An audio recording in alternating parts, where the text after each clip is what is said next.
E aí, agora o parágrafo 14. Artigo definido.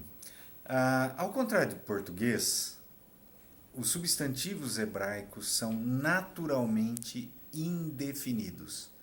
Em português, você sabe, o substantivo é neutro. Se você colocar artigo definido, o ele é definido. Se você botar artigo indefinido, uma, algum, alguma, ele se torna indefinido.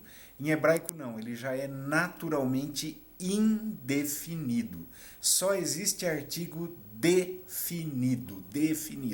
Ou seja, para uma palavra, para um substantivo hebraico ser definido, ele precisa levar artigo. O artigo hebraico ele é composto por um prefixo ao substantivo. Então, o artigo definido hebraico é um prefixo ao substantivo. Esse prefixo usa a letra hebraica re. Letra hebraica re. Vamos dar uma olhada aqui para a gente ver, tá bom? A palavra bait significa casa, uma casa, ela é indefinida, tá vendo? Bait, uma casa. Se eu quiser falar a casa, é habait, habait. Esse prefixo ha, a letra re, vocalizada com patar, significa a casa. Tá bom? Meler, meler, um rei. Hameler, o rei.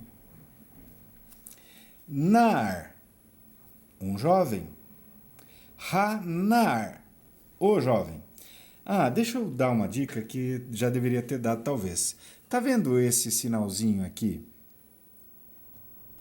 Em cima das palavras aqui? Normalmente as palavras hebraicas elas são acentuadas na última sílaba.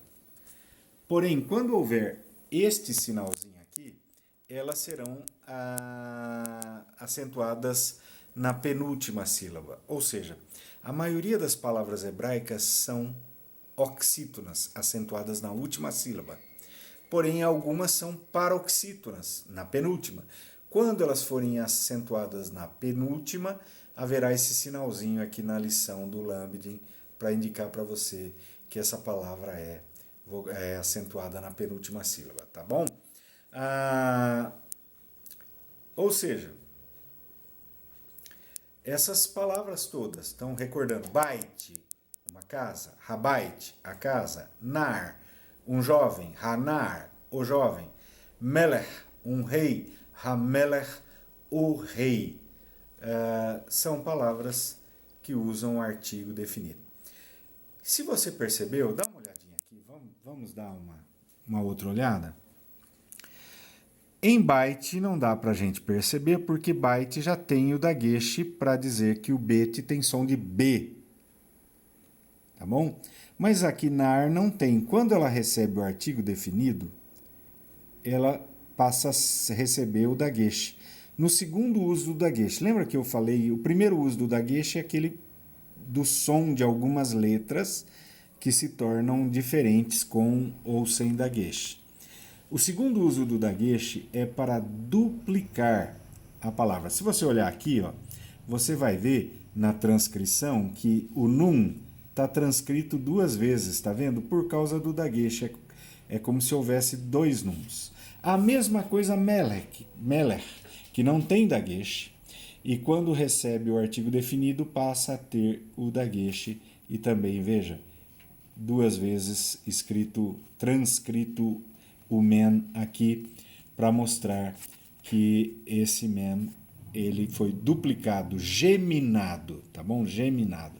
Geminação não é uma palavra. Então, o artigo definido, normalmente, nós vamos ver as exceções mais para frente, tá bom? Vai ser vocalizado com patar. É o re vocalizado com patar e a primeira letra do substantivo receberá um dagesh duplicando essa letra. Ok? Isso aí é o artigo definido com o substantivo. Valeu, até a próxima. Quanto deu esse?